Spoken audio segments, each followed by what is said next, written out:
Stargazing has long been a pastime and profession for humans. As technology has advanced, so has our view of the cosmos. We've gone from discovering nearby planets to cataloging far-flung galaxies, and we now find ourselves on the precipice of another giant leap. With the upcoming launch of the Extremely Large Telescope, there's a chance of finding something that astronomers have been searching for decades: a new Earth. This is Unveiled, and today we're answering the extraordinary question, will this new telescope finally discover a new home for humanity? Are you a fiend for facts? Are you constantly curious?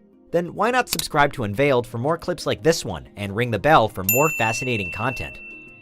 Telescopes are by no means a modern invention, with the first telescope being patented in 1608 by Dutch eyeglass maker Hans Lippershey. While some controversy surrounds who actually invented the telescope, Lippershey's patented tube with two lenses, one concave and one convex, revolutionized astronomy. This simple design was quickly adopted by and improved upon by the finest minds of the ages, including Italian polymath Galileo, who built his own and pointed it heavenward. From there, it was off to the races, with advances in telescope technology arriving relatively rapidly. In 1668, Isaac Newton built the first reflecting telescope, utilizing a large concave mirror to focus light onto a smaller flat mirror which projected the image into an eyepiece. Newton's telescope was a huge leap forward. His design proved cheaper and simpler to construct, while eliminating chromatic aberration, a kind of color distortion, and widening its field of view. In 1789, William Herschel built the first giant telescope, and many more were built in the 1800s. The 1930s saw the creation of radio telescopes, which detect radio waves, while the latter half of the 20th century saw the rise of space telescopes like the famous Hubble Telescope, and massive terrestrial telescopes like the W.M. Keck Observatory in Hawaii. Fast forward to 2005, and the European Southern Observatory, or ESO, starts planning the most ambitious and advanced ground-based telescope ever, the Extremely Large Telescope, or ELT. In 2012, it was approved for construction at Cerro Arnesones in Chile's Atacama Desert, and in 2014, construction began. Expected to be fully operational in 2025 or 2026, the ELT could be the biggest game changer in our cosmic understanding since Galileo's prototype over 400 years ago. As its name suggests, the ELT will be extremely large.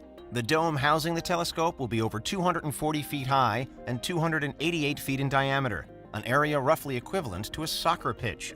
And it'll be tough, built to withstand desert storms and even major earthquakes, with the building resting on shock absorbers.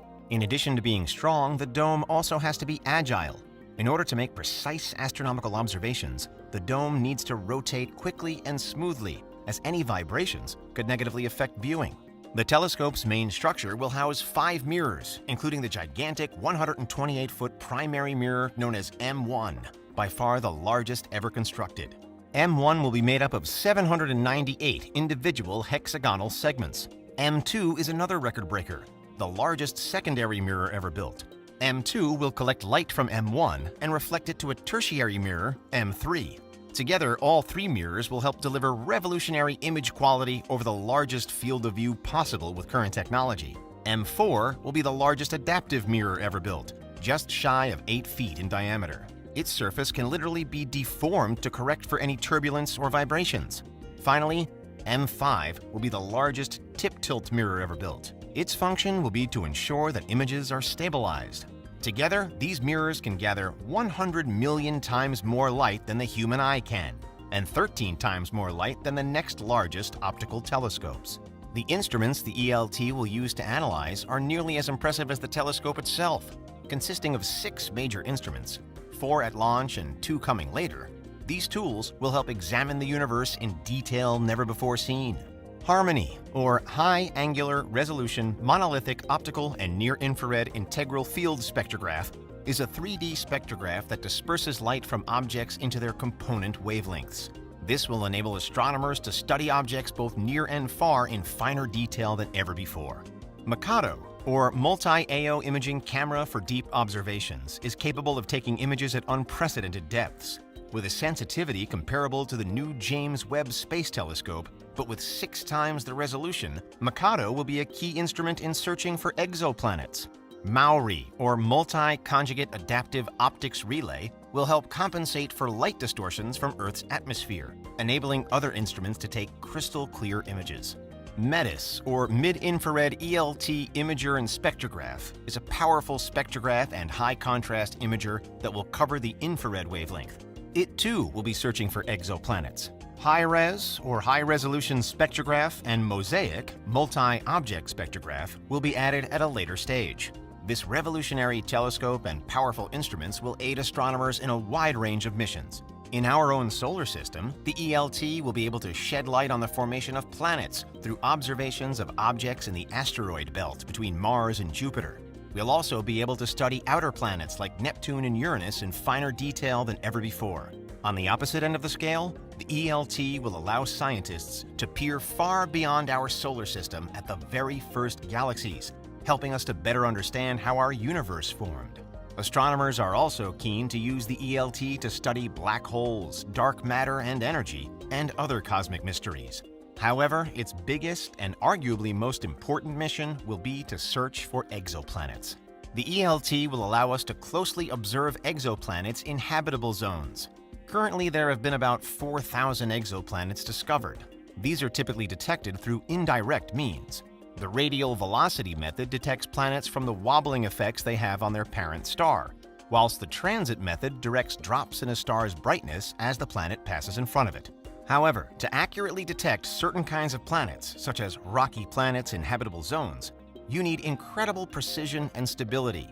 The ELT's ultra-sensitive and ultra-stable spectrographs can overcome these limitations, allowing astronomers to find exoplanets that would otherwise be impossible to discover.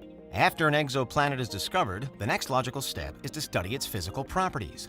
This is almost impossible without direct light from the planet. The light must be detected and separated from the light of its star, which has been a gigantic obstacle until now. Overcoming this contrast requires extremely sharp imaging. Smaller planet-finding telescopes on Earth, as well as space telescopes like the James Webb, are capable of contrasts of 10 to 5 to 10 to 6 at sub-arc second distances from the parent stars. To find an Earth twin, however, you need a contrast of 0 to 9 or better with less than 0.1 arcseconds from the star, something only the ELT can do. And not only can the ELT discover previously undiscoverable exoplanets, but it can also analyze their atmospheres in detail, an obviously critical component in its habitability. Up until now, only young self-luminous exoplanets could be studied in any sort of detail. But because of its extraordinary sensitivity and spatial resolution, the ELT will be able to look at giant and telluric or rocky exoplanets in reflected light. The atmospheres of these planets can be analyzed using both optical and infrared wavelengths. The spectra of these planets, including methane, water, carbon dioxide and monoxide, and even oxygen, can be examined for biomarkers, potentially opening the door to the discovery of extraterrestrial life. Indeed, it's hard to predict what the ELT will uncover. The Hubble Telescope is famous for its deep-field images of galaxies, but that wasn't its original goal. The ESO's La Silla Observatory has been instrumental in finding exoplanets, but it was created in 1977 when no one had heard of exoplanets. The ELT is poised to make discoveries that no one has even thought of yet. This huge step forward in telescopic technology could mean an even bigger leap in humanity's progress, and potentially another Earth. And that's how this new telescope might finally discover a new home for humanity.